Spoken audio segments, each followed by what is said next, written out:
In 1200 BC, Europe began to enter a new age. New techniques began to allow for the cheaper, easier smelting of iron, and it began to replace bronze, and by 800 BC, iron swords could be found all over Europe, from the Holstack culture to the Greeks. There was only one problem.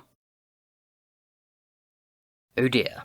You see, early Iron Age swords tended to have a carbon content of less than 0.08%, which meant that they were made of wrought iron rather than the much harder steel of later ages. And while steel is definitely harder than bronze, wrought iron is actually usually softer with a Vickers hardness rating of 30 to 80, as opposed to bronze's 60 to 258.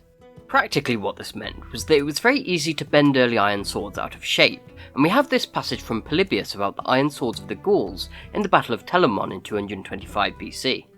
From the way the Gaul swords are made, only the first cut takes effect. After this, they at once assume the shape of a strigil, being so much bent both lengthwise and sidewise that unless the men are given leisure to rest them on the ground and set them straight with the foot, the second blow is quite ineffectual. Polybius was exaggerating, but it was true that iron swords would eventually bend out of shape, and they also tended to corrode far more quickly. So, if bronze swords were harder than iron swords, and they had a longer shelf life, why did ancient societies make the switch in the first place? This comes down not to material quality, but to economics. 1200 BC may have been the start of the Iron Age, but it was also around the same time as the Bronze Age collapse, when a number of advanced Bronze Age societies experienced a sudden cultural collapse. Tin mines were rare in Europe, and the effect the collapse had on trade networks meant that it was hard for people to get their hands on the tin needed to make bronze. So, those who knew how to began making their weapons with iron.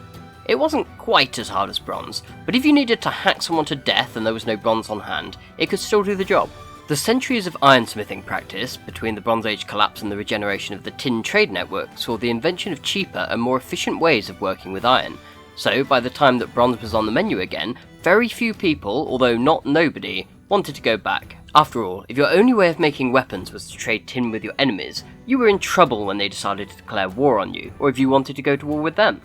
So, the new iron swords may have been just as, if not more likely to bend as the bronze ones that came before them, but being self-sufficient was just too good an opportunity for Iron Age societies to give up. And when the trick to making quench-hardened steel swords was discovered, there really was no going back.